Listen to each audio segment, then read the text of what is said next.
गीता का यह संदेश, उपदेश और भगवान का आदेश जो हम लोग लगातार श्रवण, मनन और चिंतन करने के साथ साथ इसे आत्मसात करने के लिए हर दिन प्रयास करते हैं। तो आज यह 20वां श्लोक 8वें अध्याय का, यहाँ से श्लोकों के अगले क्रम में हम लोग प्रवेश करते हैं।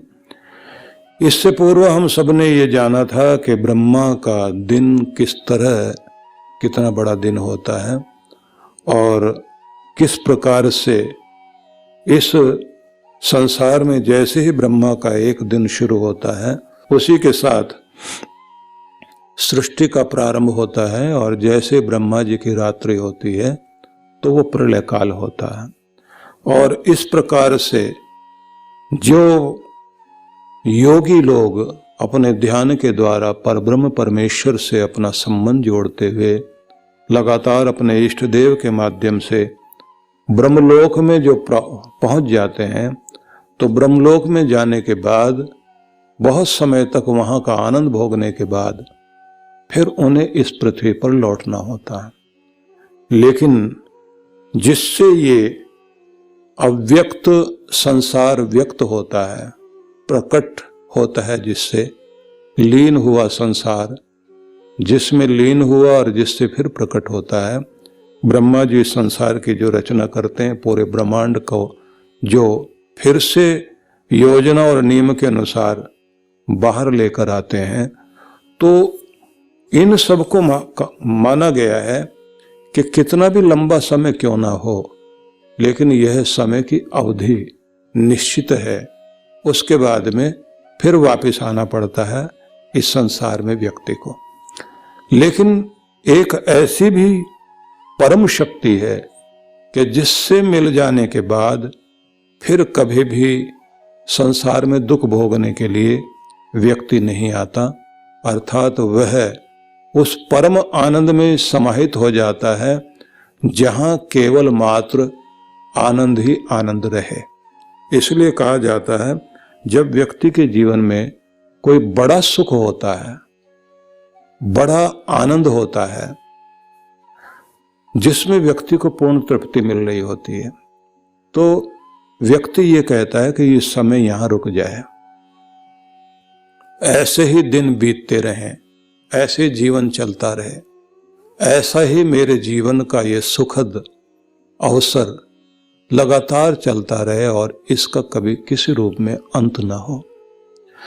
तो ये जो हम लोग सोचते हैं कि मेरा आनंद ऐसे बना रहे, तो ये एक प्रत्येक आत्मा की चाहत है कि मेरा आनंद, मेरी शांति, मेरी तृप्ति पूर्ण होती रहे और वो कभी मेरा आनंद कम ना हो।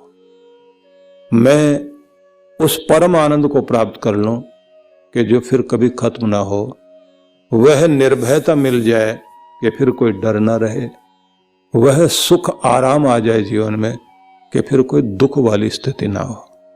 तो ये एक भावना होती है प्रत्येक के अंदर। उस भावना को ध्यान में रख करके बताया गया कि अगर तुम ये चाहते हो कि तुम्हारे जीवन में वो आनंद हमेशा रहे जो कभी समाप्त ना हो, तो फिर सर्वोच्च सत्ता तक पहुंचना चाहिए।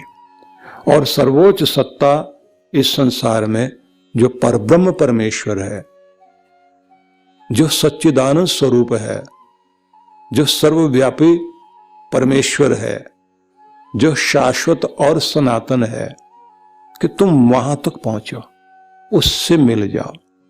तो उसको बताया जा रहा है, परस्तस्मात्तु भावो अन्यो अव्यक्तो, अन्यो व्यक्तो अव्यक्तात् सनातनः यह स सर्वेषु भूतेषु नश्यत्सो न विनिश्यति। बताया गया है कि निश्चित रूप से इस अव्यक्त से भी परे, परः तस्मात्तु भावो अन्यो व्यक्तो अव्यक्तात् सनातन, अव्यक्त से भी परे एक ऐसी शक्ति अव्यक्त सत्ता इस संसार में है जो सबसे ऊपर है, जो शाश्वत है, सनातन है। सब जीवों के इस संसार में आने के बाद, शरीर छोड़ने के बाद भी जो शक्ति हमेशा बनी रहती है वह परब्रह्म परमेश्वर, परम सत्ता इस संसार में है। व्यक्ति को वहां तक पहुंचना चाहिए। मतलब ये बताया गया है कि ब्रह्मलोक का भी कहीं ना कहीं अवधि खत्म हो जाएगी। ब्रह्मा का भी अपना 100 वर्ष का कार्यकाल है। तो उसके बाद में फिर अगला क्रम जब शुरू होगा तो नए ब्रह्मा जी होंगे, या कहिए कि ब्रह्मा जी एक नया रूप लेकर आएंगे। लेकिन जो इस सारे परिवर्तन को कराते हैं और व्यवस्था करते हैं वो परब्रह्म परमेश्वर, जिसे ईश्वर कहा गया, जिसे आप ये कह सकते हैं जगदीश्वर कह सकते हैं, सच्चिदानंद स्वरूप कह सकते हैं, वह एक सर्वोच्च शक्ति है। तो इसको ऐसा भी कहा गया है कि प्रत्येक सृष्टि का एक ब्रह्मा होता है और प्रत्येक सृष्टि का एक पालनकर्ता विष्णु होता है और प्रत्येक सृष्टि का एक महादेव जो उस महेश्वर, उस सृष्टि को लीन करने का कार्य करता है। लेकिन जो सदा शिव है या जो परब्रह्म परमेश्वर है, जो सनातन और शाश्वत है, वो एक ही है। वह इन सब को संचालित करता है, उसके द्वारा ही संसार में सारी चीजें होती हैं। अब अगर हम कहें देवी देवताएं और संसार के संचालन करने वाले पालनकर्ता, संघर्ता और निर्माता, ये सब एक एक सृष्टि के अनुसार सब जगह होते हैं। लेकिन अनेक सृष्टियों को भी चलाने वाली जो एक बड़ी शक्ति है वह है पिता परमेश्वर, सच्चिदानंद स्वरूप, जिसे कहा गया वो सर्वोच्च शक्ति है।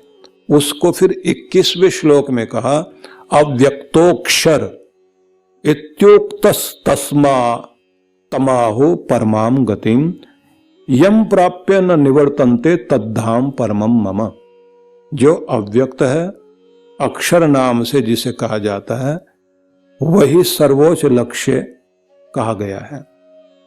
मतलब यह है कि जो व्यक्त होने का मतलब होता है जो प्रकट हो, कि जो इस संसार में प्रकट होकर संसार को व्यवस्थित करते हुए चला रहे हैं, वो तो इस संसार में गौण रूप लिए हुए हैं। लेकिन जो सर्वोच्च सत्ता है, कहते हैं उसे अक्षर कहा गया है, जो कभी नष्ट नहीं होंगे, अविनाशी, और जो अव्यक्त है। अब इसको ऐसे भी समझ सकते हैं कि साकार रूप धारण करके, अवतार धारण करके जो इस संसार में स्वरूप आते हैं वो व्यक्त रूप धारण करते हैं। लेकिन जिसका अवतार ले रहे हैं, जिसकी शक्ति लेकर के आ रहे हैं, वो सर्वोच्च सत्ता है। तो उसे आप ये भी कह सकते हो कि परमात्मा तो एक ही है, एकम सद्विप्रा बहुधा वदंती। एक ही भगवान है जिसको ज्ञानी लोग अलग अलग नामों से पुकारते हैं। तो गीता में यहां कहा गया है कि वह अव्यक्त है, मतलब वो आकार धारण नहीं करता, वो तो अव्यक्त है, अक्षर है, सदा रहता है। उसी को कहा गया है परमाम गतिम, सर्वोच्च लक्ष्य वही है। यम प्राप्य न निवर्तन्ते, जिसे प्राप्त करने के बाद में मुक्ति हो जाती है, व्यक्ति फिर नहीं लौटता। जहां पहुंचने के बाद व्यक्ति को पूर्ण आनंद की प्राप्ति होती है। सारे जीवन का सर्वोच्च लक्ष्य अगर कुछ हो सकता है तो वही है जो अव्यक्त है, जो अक्षर है, अविनाशी है, जो ईश्वर है, कि उसे जब कोई प्राप्त कर लेता है तो फिर लौटता नहीं। तो यहां उन्होंने ये कहा, श्री कृष्ण कहते हैं कि तुम ऐसा समझो वो मैं ही हूं, जहां जाकर के या वो मेरा ही धाम है जहां जाके फिर कोई लौटता नहीं है। पर ब्रह्म को अव्यक्त कहा गया है क्योंकि वह इंद्रियों के द्वारा अनुभव गम्य नहीं है, इसलिए उसको अविनाशी भी कहते हैं क्योंकि सर्वव्यापक है और सर्व पारगम्य है। पर ब्रह्म सर्वोच्च लक्ष्य है। केवल आत्म साक्षात्कार के द्वारा ही संसार से मुक्त व्यक्ति हो सकता है और उस ईश्वर को प्राप्त कर सकता है।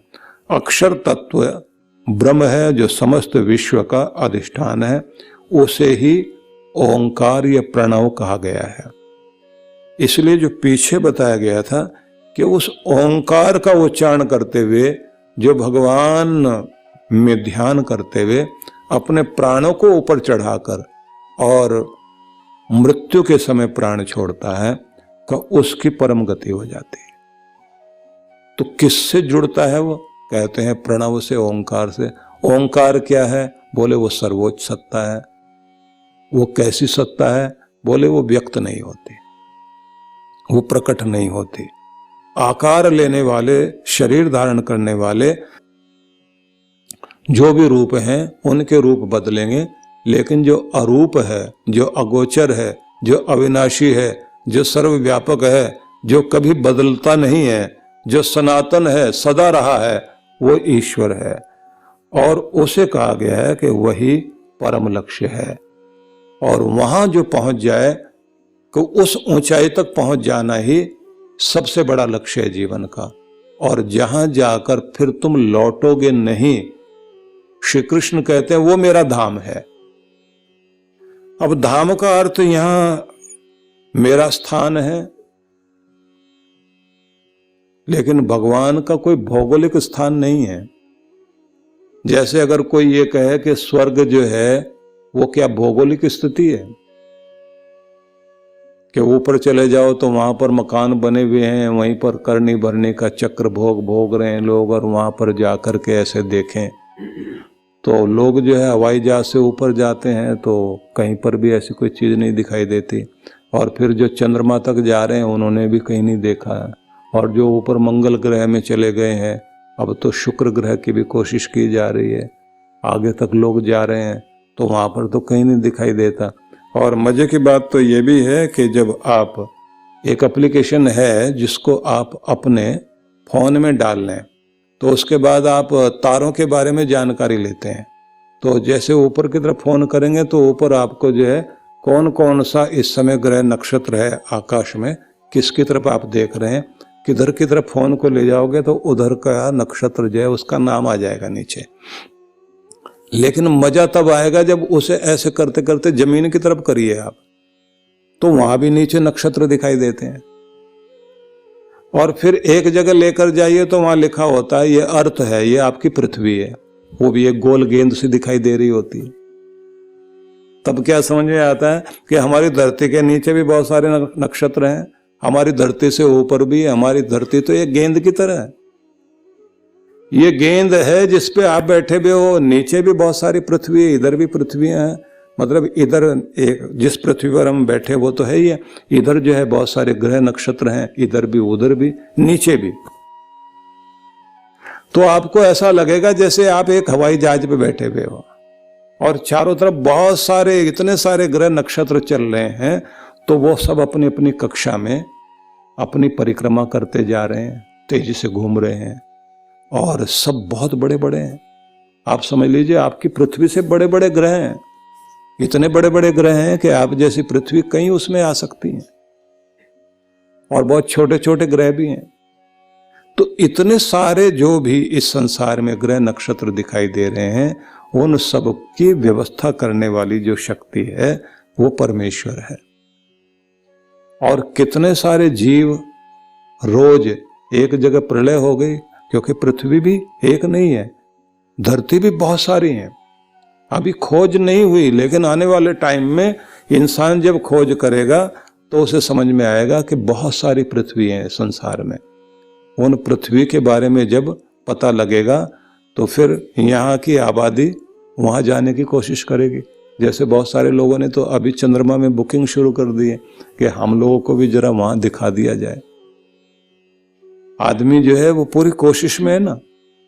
तो इस सबको जो आप ऊपर चले भी जाएं तो वहां पर कोई आपको स्वर्ग नरक का ऐसा बना हुआ मकान नहीं दिखाई देता कि यहाँ पर ये गोलोक है, यहाँ ब्रह्मलोक है, यहाँ पर जो है इधर चले जाएं तो इस स्थान पर यहाँ स्वर्ग वालों का स्थान है, इधर की तरफ जाएं नरक वाले इधर बैठे हुए हैं, उनकी जगह है। ऐसा नहीं है। तो पूछा गया फिर ये जो कहा कृष्ण भगवान ने कि तद्धाम परमम मम, वो तो मेरा धाम है, जहां जाके फिर लौटोगे नहीं। वो मेरा धाम से मतलब मेरा आश्रम है या मकान है, ऐसा नहीं, मेरा निवास स्थान है, ऐसा नहीं। ये एक स्वरूप के विषय में बताया गया कि ये वो अनुभूति है जहां पहुंचने के बाद, जिस जगह जुड़ जाने के बाद व्यक्ति, वो आत्माएं परम आनंद को भोगती भी उसी जगह में जुड़ी रहती हैं। और जहां जाने के बाद व्यक्ति अपने आनंद से कभी वंचित नहीं होता। जिस जगह पहुंचने के बाद कोई समय की अवधि ऐसी नहीं आती कि कभी ये कहें कि ये आनंद खत्म हो सकता है। आपका आनंद, आपका चैन, आपकी तृप्ति, आपको जो सर्वोच्च शक्ति चाहिए वो लगातार आपको मिलती रहेगी और वो कभी खत्म नहीं होगी कि ये ऐसी जगह है, वही मेरा स्वरूप है। अब ये समझ लीजिए आप कि जैसे किसी नदी को बहते बहते उसे भी आप कहेंगे कभी ना कभी तो पानी खत्म हो जाएगा। आपके सूरज के बारे में कहा जाता है ना कि सूरज जो है आधे तक पहुंच गया है, इसकी जो गैस है वो आधी खत्म हो चुकी है, अब आधा अभी समय और है। तो हमारे जैसे कितने लोग आते रहेंगे, जाते रहेंगे, जन्म लेते रहेंगे, हजारों लाखों करोड़ों सालों तक अभी सूरज चलेगा। लेकिन फिर भी कहते हैं कि इसकी आधी उम्र हो गई है। मतलब समझ लीजिए कि सूरज 50 साल का हो गया है, 40-50 साल उसने अपने खत्म कर लिए हैं, अब आधे में है अभी। तो वैज्ञानिक ऐसे कह रहे हैं कि हर एक चीज की एक उम्र है, वो खत्म हो जाती, वो उम्र होती पूरी वो चीज फिर नष्ट हो जाती है। सब चीजों की उम्र खत्म होगी, लेकिन कहते हैं कि ये आनंद कभी खत्म नहीं होगा जो परब्रह्म परमेश्वर तक पहुंचकर व्यक्ति प्राप्त करेगा। इसलिए योगी लोग, साधक लोग अपने सारे काम को छोड़कर एक ही चीज सोचते हैं, इतना चक्कर काट करके फिर हम लोग जो है दुनिया में भटक करके फिर भगवान से जुड़ेंगे, फिर ध्यान लगेगा, फिर कभी भगवान तक पहुंचेंगे। इसके बजाय संसार में फंसो ही नहीं, सीधे सीधे भगवान की तरफ ही चलो। इसलिए ज्यादातर योगियों ने और सारे रास्ते छोड़ दिए और वो भगवान के ध्यान में ही लग गए कि हमने जन्मों जन्मों के चक्र को खत्म करके केवल इस जन्म में भगवान की प्राप्ति करनी है। अब अगले श्लोक जो हैं वो बड़े महत्वपूर्ण हैं, जिसमें यह बताया गया है कि पुनर्जन्म से मुक्ति का मार्ग क्या है। तो 22वां श्लोक जब आप देखेंगे तो आगे कहा गया, पुरुष सह पर पार्थ भक्त्या लभ्यस्त्वनन्यया यस्यांतः स्थानि भूतानि येन सर्वमिदं ततम्। हे अर्जुन, जिस परम पुरुष परमात्मा के द्वारा यह संपूर्ण विश्व व्याप्त है और समस्त प्राणी जिस परम पुरुष में अंतर व्याप्त है, मतलब भगवान हमारे अंदर और हम भगवान के अंदर, जो हमारे अंदर भी है और हमारे बाहर भी है, वह केवल अनन्य भक्ति के द्वारा ही प्राप्त किया जा सकता है। पुरुष सह पर पार्थ भक्त्या लभ्य तो अनन्यया, भक्ति के द्वारा, अनन्य भक्ति के द्वारा ही वह प्राप्त किया जा सकता है। कौन? पुरुष। पुरुष मतलब परमात्मा। पुरुष का अर्थ यहाँ पर परमात्मा किया गया। किस लिए किया गया? पुरुषेते इति पुरुष, जो शरीर के अंदर निवास करता है, शयन करता है, इसलिए भगवान को भगवान कहा गया। और पूरी नाम है संसार का। ये संसार जो है जगतपुरी है। इस जगत में जो निवास करता है, व्याप्त है, सब जगह बसा हुआ है, वो पुरुष है। मतलब भक्ति, अनन्य भक्ति के द्वारा ही उस पिता परमात्मा को जाना जा सकता है, जिसके संबंध में अब तक बताया गया है। जो सर्वोच्च सत्ता है उसे अनन्य भक्ति के द्वारा पाया जा सकता है, और उसे इस रूप में जानो कि वह परमात्मा जो हमारे अंदर भी है और हमारे बाहर भी है, उसे केवल अनन्य भक्ति से ही पाया जा सकता है। आगे फिर कहा गया है, यत्र काले तो अनावृत्तिम आवृत्तिम चैव योगिनः प्रयाता यान्ति तम कालम वक्ष्यामि भरतर्षभ। अब मैं उस गति के विषय में अर्जुन तुम्हें बताऊंगा जिसमें देह त्यागने पर योगी का पुनर्जन्म नहीं होता, पुनः इस भौतिक जगत में व्यक्ति नहीं लौटता। उस गति के विषय में भी बताऊंगा जिसमें शरीर त्यागने के बाद में पुनरावर्तन नहीं होता। आवृत्ति का अर्थ होता है यहां पर पुनः जन्म लेना। तो अब कृष्ण भगवान उस स्थिति के बारे में बताते हैं कि कैसे इस जन्म मरण के चक्र से व्यक्ति छूटता है। तो पहले इन 2 श्लोकों के बारे में थोड़ी सी जानकारी ले लें।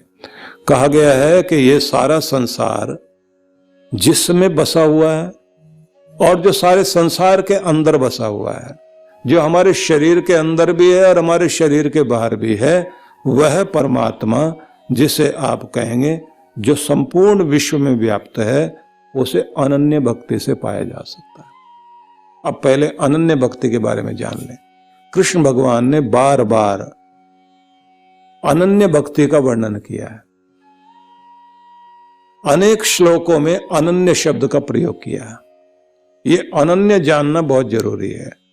अनन्य को जानने से पहले एक शब्द और जान लीजिए, अन्य। अन्य का मतलब हो गया दूसरा, और अनन्य का मतलब हो गया दूसरा कुछ और नहीं। मतलब ये हुआ कि जिसके मन में केवल केवल परमात्मा ही बसा है, जिसका ध्यान केवल भगवान में ही है, ऐसे जिस व्यक्ति की भक्ति हो, जिसकी भक्ति कहीं और किसी व्यक्ति में, पदार्थ में, वस्तु में न होकर केवल परमात्मा में हो, ऐसी अनन्य भक्ति करने वाला व्यक्ति ही परमात्मा को पा सकता। परमात्मा के स्वरूप को बताया, वही जो सर्वव्यापी परमात्मा है, जिसका वाचक ओंकार कहा गया, प्रणव कहा गया, जिसको सर्वोच्च सत्ता कहा गया, जिसके साथ जुड़ जाने से, जिसमें मिल जाने के बाद फिर पूर्ण आनंद की प्राप्ति होती है और मुक्ति हो जाती है, फिर लौटना नहीं होता। मतलब यह है कि आपके दुख समाप्त हो जाएंगे, आपका सुख और आपका आनंद हमेशा आपको मिलता रहेगा, कभी खत्म नहीं होगा। क्योंकि हर संसार में हर व्यक्ति के साथ अमीरी की भी अवधि है, सदा कोई अमीर बना रहेगा ऐसा नहीं। अमीरी थोड़े दिनों के बाद झटका लग जाता है आदमी को, फिर गरीबी में आ जाता है। कितने सारे लोग वे हैं जिनकी जिंदगी में सुख चलते चलते एकाएक फिर दुख आ जाता है। कितने ऐसे लोग हैं जो अच्छे स्वस्थ सशक्त दिखाई देते हैं, अचानक फिर कोई घटना घट जाती है, बीमारी लग जाती है, और बीमारी लग जाती है, बुखार में पड़ा हुआ, बीमारी में पड़ा हुआ व्यक्ति, आप लोग देखते हैं खुद का उठना बैठना मुश्किल हो जाता है। जो व्यक्ति 2-2 व्यक्तियों को कंधे पर बैठाकर पहाड़ चढ़ जाए, उस व्यक्ति की हालत ये हो जाती है कि अपने बिस्तर से उठ बैठ नहीं सकता। इसलिए संसार में कोई भी चीज स्थिर नहीं है, ना तो किसी की अमीरी, न किसी का सुख, न किसी की उन्नति, और न किसी का रूप, न किसी का यौवन, न किसी का प्रेम, न किसी के सुख साधन इस संसार में सदा के लिए नहीं है। चक्र बदलता रहता है, जो है हाथ में वो सरक जाएगा। इसलिए संसार को संसार कहते हैं। सम सम सरती इति संसार, जो धीरे धीरे सरक रहा है वो संसार है। सरक रहा है मतलब आगे जा रहा है, हमारे हाथ से छूट रहा है। कोई भी चीज जो हमारे हाथ में है, कोई रिश्ता ऐसा नहीं होता कि कितने भी नजदीक हम लोग हैं, कभी कभी आप देखते हैं भाई भाई नहीं रहता। मामा आपका इतना प्यार करता है, डबल माँ है। एक तो माँ है और मामा वो जो माँ और माँ, डबल माँ मतलब माँ से भी अधिक प्यार करने वाला। अब वो फिर शकुनी मामा हो जाए तो कब बदल जाए। हर एक के साथ में स्थितियां गड़बड़ हो सकती हैं। महाभारत लोग देख रहे थे तो लोगों ने जो है मामाश्री करके बोलना शुरू कर दिया, क्योंकि जो कुछ वहां सुनते हैं लोग वैसे जो है नकल करना शुरू करते हैं ना। अब किसी को अगर वो मामाश्री कह दें तो ये समझ में नहीं आता शकुनी कह रहा है या सच में ही मामा जी कह रहा है, क्योंकि मामा तो शकुनी भी है। इसलिए संसार का कोई भी रिश्ता कितना भी प्यारा क्यों ना हो, सदा प्यारा ही बना रहेगा ऐसा तो नहीं। कभी तो आपकी माँ भी आपसे रूठ जाती है और कहती है मेरे से बात मत करना, चेहरा भी मत दिखा देना। कभी पिता रूठ जाता है, कभी पति पत्नी ही दोनों के दोनों ब्रह्मा जी के मुंह की तरह से अलग अलग दिशा में मुंह करके बैठ जाते हैं। ब्रह्मा जी के मुंह अलग अलग दिशाओं में है ना, आमने सामने तो होते नहीं। तो कितनी बार ऐसे होते हैं पति पत्नी दोनों एक दूसरे की तरफ पीठ करके बैठे होते हैं, बात ही नहीं करेंगे। कोई भी रिश्ता, कोई भी चीज, कोई भी सुखदायी चीज इस संसार में सदा के लिए आपके साथ एक जैसी रहेगी ऐसा नहीं है। सम्मान देने वाला आदमी सदा सम्मान देगा, इसकी भी कोई गारंटी नहीं है कब वो अपमान देने लग जाए। श्रवण कुमार भी इतना अपने माता पिता के प्रति समर्पित और आज्ञाकारी था, एक जगह तो पहुंचकर उसने भी उनकी कांवड़ नीचे रखी और ऐसा भागा, 1 किलोमीटर पर जाकर एक आदमी ने पकड़ा उसको, कहां भागा जा रहा है? बोले मैं अपनी जवानी इनके चक्कर में जो है, ये अंधे हैं बूढ़े हैं तो फिर मेरी क्या गलती है, मैं पूरी जिंदगी इनको ढोता रहूंगा। उस व्यक्ति ने कहा कि ऐसा है इतनी दूर तक लाए हो ना, 1 आध किलोमीटर और ले जाओ, फिर आगे कहीं सही जगह छोड़ देना। अब जैसे ही कंधे पर लेकर के चला, थोड़ी दूर जाने के बाद में बुद्धि उसकी ठीक हुई। जब उन माता पिता ने कहना शुरू कर दिया बेटा तू कहाँ चला गया था, हमको तो तेरी चिंता हो गई थी, तुम्हें कुछ ना हो जाए। धीरे धीरे उसको एहसास हुआ कि ये दोनों के दोनों अंधे होकर भी इन लोगों ने जो है किस तरह से मुझे पाला पोसा लायक बनाया, और मैं सशक्त होकर समर्थ होकर भी इन लोगों का सहारा नहीं बन पा रहा हूं। आदमी की जवानी किस काम के लिए, जब तक वो किसी उद्देश्य के लिए न चले। बदल गया एकदम। आदमी का मन बदलने में देर लगती है, बुरा होने में भी देर नहीं लगती और भला होने में भी देर नहीं लगती। सब चीजें संसार की बदलती हैं, लेकिन जो नहीं बदलता एक जैसा रहता है वो परमेश्वर है। लेकिन ये दुनिया तो बदलेगी, इसलिए संसार में आदमी सुखी दुखी होता रहेगा। तो कृष्ण ये कहते हैं कि तुम उस जगह पहुंच जाओ जहां कोई बदलाहट हो ही नहीं, जहां तुम्हारा आनंद टिका रहे, जहां तुम्हारा आनंद के साथ तुम्हारी निर्भयता टिकी रहे, तुम्हारी अमीरी कभी गरीबी में न बदले, तुम्हारी स्वतंत्रता कभी गुलामी में न बदले। वो धाम मेरा है, तुम वहां तक आओ। प्यारा संदेश है। तो इस पर हम लोग विचार करेंगे। तो कल फिर हम अगले प्रसंग में पहुंचेंगे। आप सबके लिए बहुत बहुत मंगल कामनाएं। ओम शांति शांति शांति। ओम।